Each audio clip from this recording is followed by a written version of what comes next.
In this week's Blizzplanet Weekly, we talk about the PAX East reveal and how it might be Warcraft related, Heart of the Swarm releases next week, Diablo 3 developers are tackling itemization, and why is Ziff Davis taking a shit on eSports?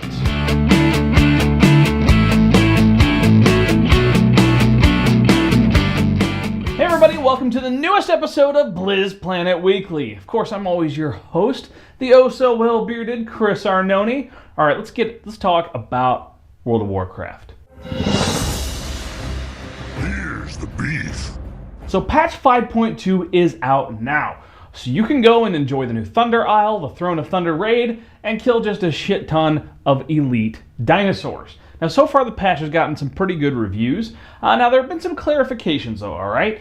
The keys to the treasure room, those things only drop once per week per character, so they're not farmable. Same thing goes for the ritual stones that you use to summon those elites, alright? So you can quit farming and all that stuff once per week per character.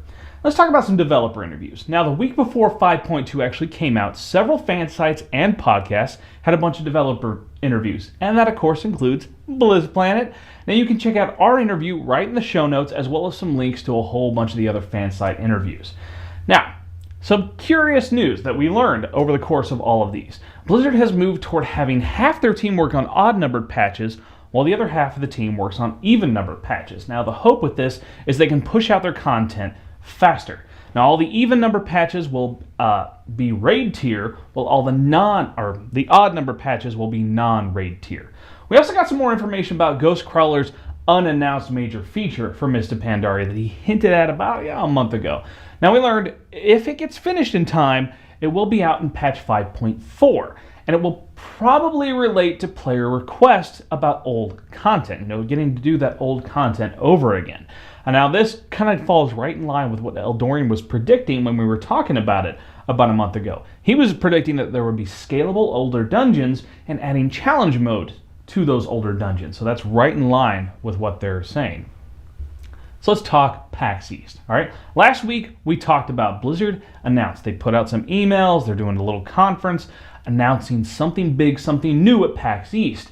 Now this week, we find out a little bit, all right? The presentation is scheduled at 10 a.m. on Friday of PAX East. Now there's some speculation about it being Diablo 3 for consoles, but they have absolutely confirmed, Blizzard has absolutely confirmed this is not the case. They've already announced that after all.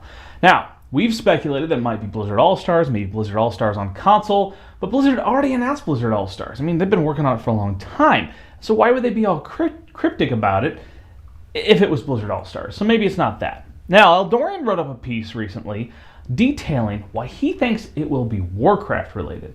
Now, the biggest tip-off is that the normal press all got invited to this conference, but only a handful of the fan sites, specifically the fan sites that cover World of Warcraft. Now, it's still up in the air, but it's doubtful that this is going to be related to mobile, given that they're making a huge deal out of a big presentation. All right, now they haven't bought any trademarks recently, so that kind of rules out the possibility it might be some brand new IP. And we want to know, what do you think it's going to be, particularly if it's Warcraft related? Now, it's not going to be Warcraft 4. They already said specifically it's not a sequel. But what do you think it might be? All right, throw down some answers to that in the comments, and let's talk StarCraft 2.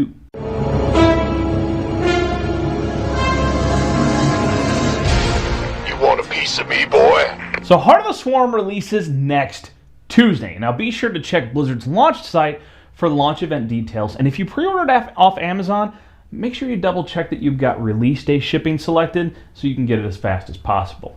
There's also a new comic for Heart of the Swarm, all right? Now releasing with Heart of the Swarm next week, Blizzard is releasing a free 8-page comic through Comixology. All right, it's a website, it's an app for just about everything. Really cool way to read your comics digitally on the go. Now the comic is titled Kerrigan, Hope, and Vengeance. And it details some of the events that happen after the book Flashpoint and just before Heart of the Swarm begins. Now the comic is written by Blizzard's own Cameron Dayton with pencils by Zod. Now, this is a test. Blizzard wants to know how successful this can be. So if you really like it, you want more of this, make sure to go and download that through Comixology. The more that people want to go download this, the more that Blizzard will know these are the kind of things you like. All right, they want to use little mini comics like this for free to help flesh out a lot of their characters that link to their games. So go and download that next week when Heart of the Swarm launches. Now, Blizzplanet's own Medieval Dragon already has a nice review up of the comic, and of course you can check that out in the show notes.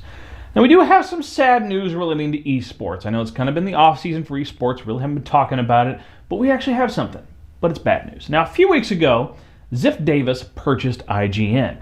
Now, they went through sort of doing some housekeeping and some cleaning, got rid of several companies that were under that banner, such as 1UP. It was up in the air what they were going to do with IPL, the IGN Pro League for esports. There were rumors it would be canceled. Turns out they're true. IGN put out a statement a couple days ago that they regret to inform us all that the IPL 6 esports event in Las Vegas, March 28th through 31st, has been canceled. IGN claims that the esports landscape when they started is different than today, with so many tournaments popping up that the market is saturated and they are no longer capable of committing resources to running a major tournament. If you have already purchased tickets to the event or have purchased a room at the Cosmopolitan, you can request a full refund. Stay a while and listen. For fans that are growing tired of Jay Wilson's blogs to the community, I know there's a lot of hatred toward him. Well, one recent developer, Travis Day, wrote a recent blog that's sort of a breath of fresh air as he tackled one of the biggest complaints that's been in Diablo 3 since it launched, and that is itemization. Now, for the next patch, they're looking, first off, they've already figured out rare items just aren't that cool, all right? There's too many really shitty rare items. I mean, it's not just the white trash that you're picking up, it's every color of trash that you're picking up pretty much, unless it's legendary. So their plan is to make rare items drop less, but when they drop, they'll be way more powerful. Stat ranges are also going to be increased for legendary and set items. Another topic they addressed is the common complaint, and we've complained about it on the show, that people need to farm the auction house for good items instead of actually playing the game to find the good items. You pretty much play the game so you can sell the stuff in your auction house to buy better stuff at the auction house. I mean, that's really what it turns into. Now, considering people are even nicknaming Diablo 3 Auction Simulator 3, it's a pretty serious problem. Now, right now, there are no clear details on how they plan to address this, but Travis was spitballing. He had a few ideas that they've been kicking around in their office. Now, one of them, certain NPCs might have a higher chance of dropping legendary items, like the Butcher having a chance to drop the Butcher's Cleaver.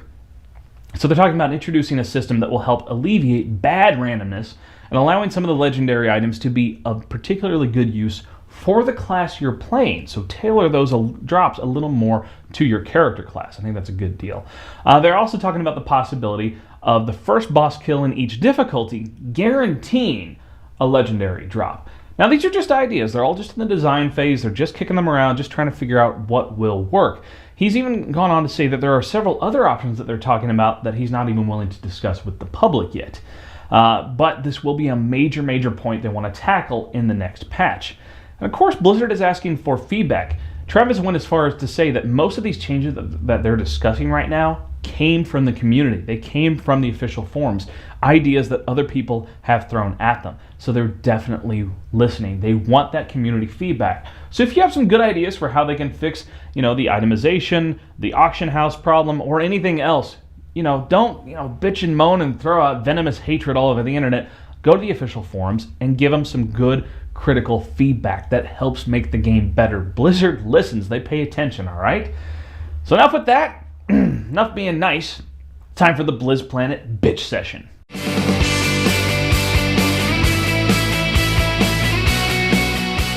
So earlier in the show, we mentioned Ziff Davis canceling IPL 6. Now, let's talk about the facts. On February 21st, Ziff Davis bought IGN. It was a huge, huge purchase. IGN is absolutely the king of online video game coverage. It's a massive, massive site worth a lot of money. They started shutting down services like 1UP and GameSpy, sort of trimming the fat, getting it down. At the time, they made no comment on what would happen to the IGN Pro League, IPL. March 1st, we started to hear the media reporting that IPL 6 had been canceled. Ziff Davis / IGN refused to answer, refused to comment. They stayed silent on it. They were still accepting ticket sales to the event at that time. March 4th, 3 days later, IGN makes the formal announcement that IPL 6 has been canceled, and they finally stopped taking ticket sales. Now, for 3 days, they were still taking money for an event that was rumored to be canceled, likely was canceled already at that point. That's kind of a shady business practice. Now, granted, they are allowing full refunds, both for that and the hotel rooms. So here's the thing. Most hotels always offer offer refunds up to 24 hours. What about people who bought plane tickets? All right? Unless you spend extra money to get a fully refundable plane ticket, not happening. You're probably going to pay a chunk of money, or maybe you just have to transfer that over to something else. But that really sucks. Now, this not only hurts the fans, the people who are wanting to go and watch this, but also the players and the teams. Now, some of these players, they qualified, all right? And in that case, IGN was paying them to be there and probably paying for them to get there. But for those others that were hoping to go attend and qualify in that open bracket, if they've already paid out some money, they might be out of luck, and that sucks. This doesn't just affect StarCraft, but there were other games that were going to be there. Surely League of Legends, I don't know IPL that well, but there's a lot of other players, a lot of other games, a lot of other fans that are all shit out of luck on this. Now, Ziff Davis basically gave the finger to thousands of fans by not going through with an event that was already planned and hyped up. It's one thing to say we're no longer going to do IPL. It's an entirely different thing to cancel an event that's, a few weeks away, that you've already planned, you've got everything set up for. I mean, at this point, a lot of people probably have their flights, being at only 2-3 weeks out. That really sucks. Now, they made this bullshit statement about how there are more major tournaments than ever. That's horseshit, all right? There are just as many tournaments now as there were when IPL started up. Now, Ziff Davis made it apparent that they want nothing to do with eSports and royally fucked over their fans. Now, the only good thing that can come of this is IGN/IPL hired some really cool people to run their tournaments, and hopefully they will land on their feet and find jobs with like MLG or some other esports thing to help them out. But yeah, and that just really, really sucks. It doesn't make a lot of sense to me. Really, if your market is growing, and it's been growing, I mean, Twitch TV is now offering a pro service with Twitch Turbo. Obviously, this is growing. People enjoy watching this stuff, and you're backing out instead of going further in. It's just ridiculous, all right? Ziff Davis, fuck you guys. That's shitty.